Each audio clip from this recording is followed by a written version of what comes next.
si Cyrus. Bakit umiyak yan? Ha? Paano? Sama? Tawag ka kanon. Nag-ano man ni, nag-ino man ni gatas. Good night. What's up tol? Isang mapagpalang gabi po. Mapagpalang araw. Mapagpalang hapon po sa inyo lahat dyan. Anong oras man ito makita niyo itong video ko. Ito yung update ko ngayon mga tol. Dito sa bahay. Sa kubo ko. Kasalukuyan po. Yung anak ko ay magandang palad po sa dito ay pinabayaan ng Panginoon. Si Cyrus po ay medyo okay na po siya. Nawala na po yung lagnat niya. Bumaba na po yung init niya. Sa ngayon po sa kasalukuyan medyo mahina lang siya. Mahina pa siya masyado. At saka yung dumi niya ay di normal po ng tawag niyan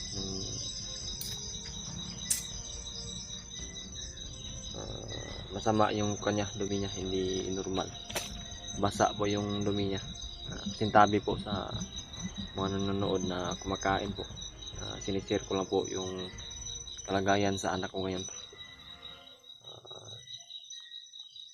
So yun mga tol, malungkot man ako na bumaba ako ng emergency po at iniwanan ko po yung kasama ko doon sa bundok, si Bradley at saka si Julius.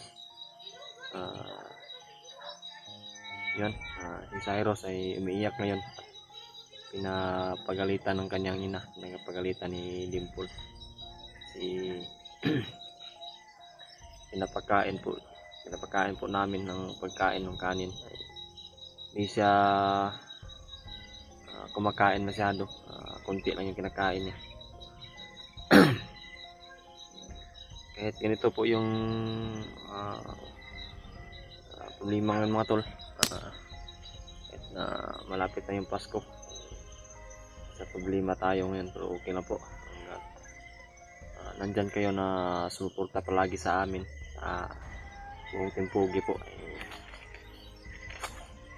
Pupursige po kami palagi, pupursige po ako palagi at kung wala ng pag-asa po, magpursige. Balik tayo doon sa sinasabi ko mga tol, mga kasama ko doon sa bundok. Tinitingnan ko po yung bawat video nila, bawat upload nila. Masaya ako na nakita may assassin para silang nakita, may assassin silang kasama. Sugo daw ni Lolo Ambo, matanda daw, wala nang iba po, si Lolo Ambo na yung binabanggit ng assassin bata na yun. Tingin ko kasi parang bata yun, bata pa talaga yung assassin yun. At malaking tulong po na naibigay niya sa kila Bradley at saka kay Brad Julius. Sana po ay pagpalain sila na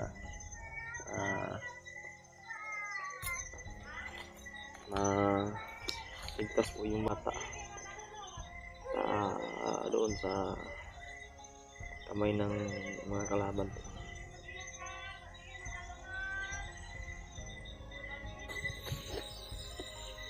Sa ngayon mga tol,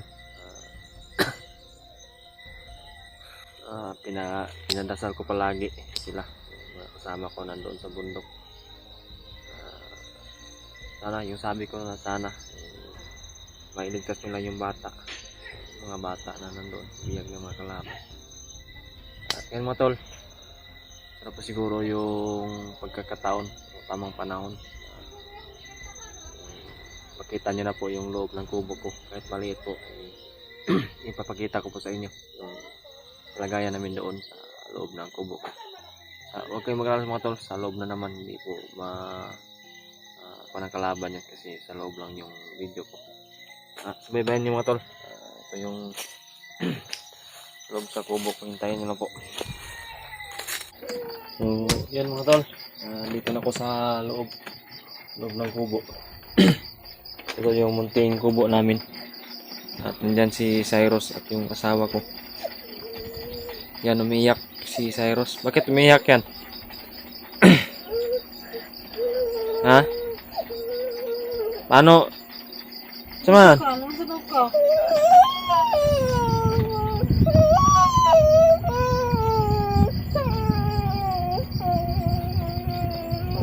Yan mga tol, ito yung loob ng kubo namin.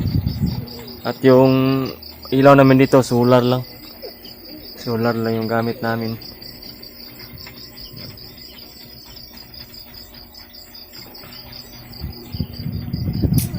Ito ka? Yan si Cyrus, oh. Bago lang na lagnat. Langi pa kayo, langi. May mga nagtanong Dimple na bakit daw ano daw yung punot dulo ng bakit nagsakit si Cyrus. Ang dahilan. Kiat man, ano ko rin natin ang Ha? tagagsagdanan. Nahulog sa hagdanan. Sabi mo naligo sa sapa yan. Sa sapa. Nako, ito sa palabikin sa kuan po. May usog, nabuyagan po. Nabuyag. Usog ba?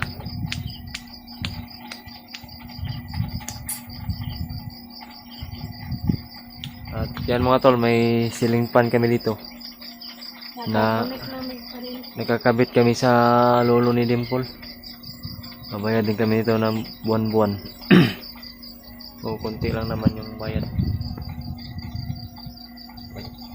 Nakawa rin yung lolo ni Dimple. Matanda na. Puro lang panghanap buhay. Kaya kami na po yung nagbayad sa buwanan ng kuryente. Yan si Cyrus mga tol. Bago lang na kuha yung lagnat niya.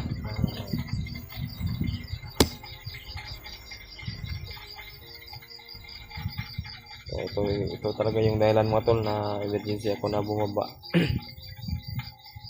Para talaga maalagaan yung anak ko, asawa ko na sobrang kawawa si Cyrus, pero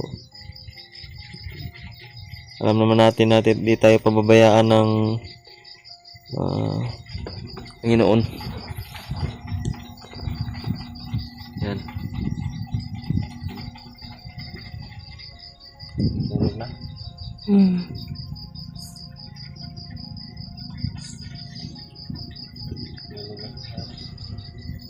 Apa may kaon na? Wala pa. Dong. Labin. Kaon ka kanon. Nag-ano man ni, nag-ino man ni gatas. Good night. Tulog dito siya na. Night na. Doon mga tol. Ito yung bago, munting kubo ko. Ito yung tira namin pansamantala ngayon. Hindi pa nakaipon. Kung may pira sana, patayo kami ng kahit maliit lang din na bahay yung ito yung ulan ba, pag yung ulan sa libo, pag malakas diyan pumasok yung mga tubig, yung tubig ba dito rin, no? Mundo? Wala man. Yung bintana namin ito lang, butas rin yung bintana namin. Puti na lang yung takip niyan. Sa labas yan, butas na yan.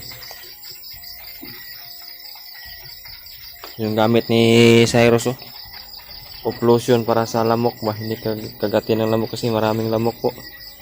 Ito mga tol, sabi ko sa inyo, ito yung mahirap pag umulan. Dito pumasok yung tubig ba, dito pumasok yung mga tubig dito sa namin, uluhan namin.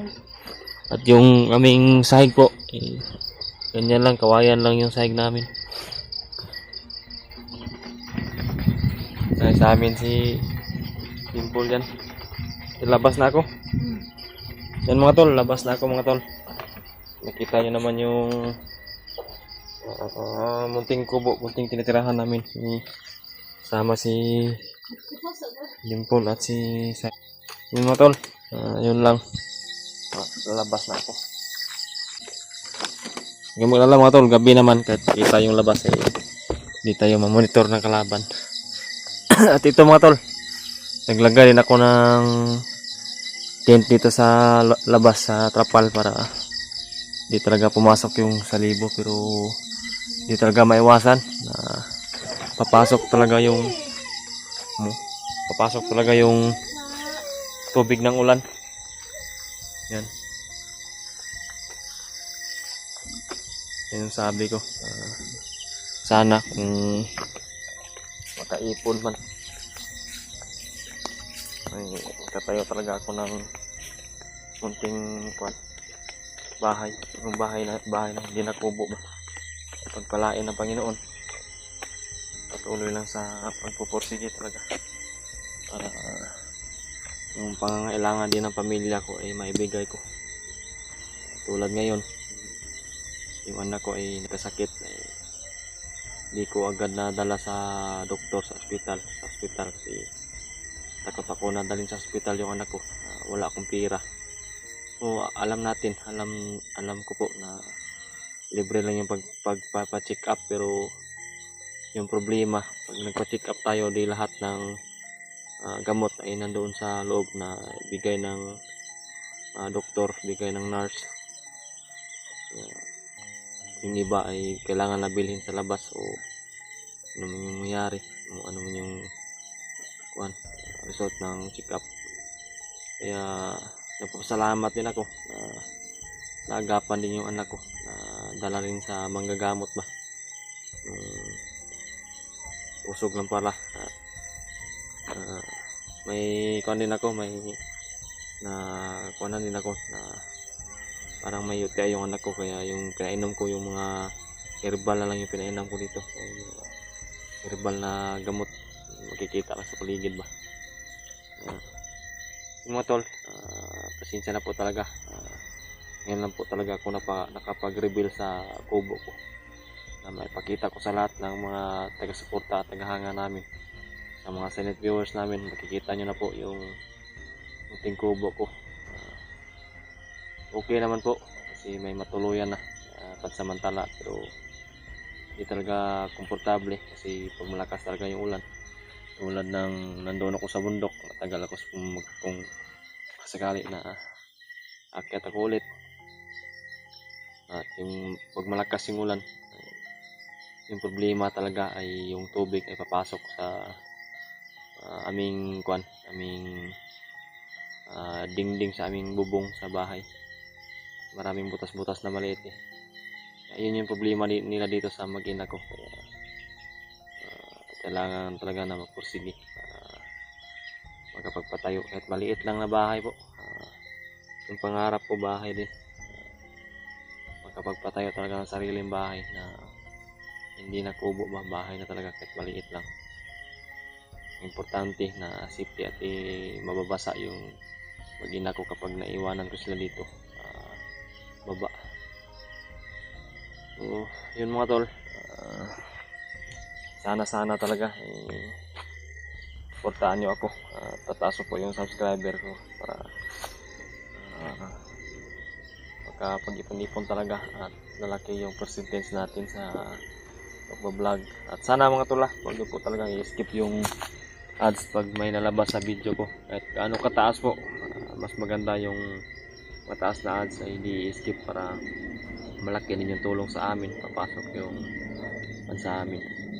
At saka nga po pala mga tol, pahabol ko po na shout out po pala sina Mami Victoria, Tita Hilma, Ate Chi Anisito, Ate Merna Hoot, shout out po sa inyo ate. At saka Mami Bibot Bayugos, Maria Teresa Bayugos po, shout out po sa iyo ate.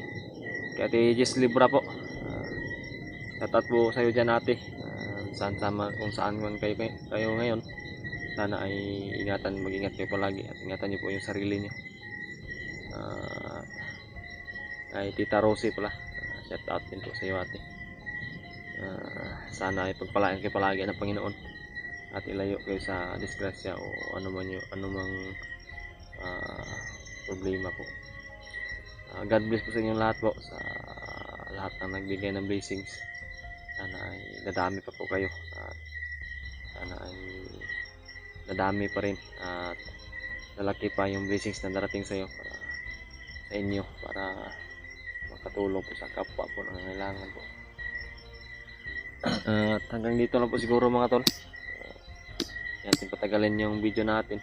Ang importante na nakapag-update ako at nalaman niyo kung ano yung dahilan talaga sa emergency na pagbaba ko po. May na-upload pala ako kanina mga tol, video sa account ko, sa FB account ko. Nung naglakad ako, patungo ko sa bibili ako ng gamot para sa anak ko. Naglakad lang ako para exercise na rin kasi wala rin tayong masasakyan. Yung pwede natin sakyan po. Di naman po kalayuan. Pinapursige ko na maglakad para makabili talaga ng pangailangan ng anak. At yun lang po. Maraming salamat talaga sa solid supporters namin, sa solid na humahanga sa amin, sa silent viewers. God bless you po always. We love you so much. Hanggang dito lang po. Shout out.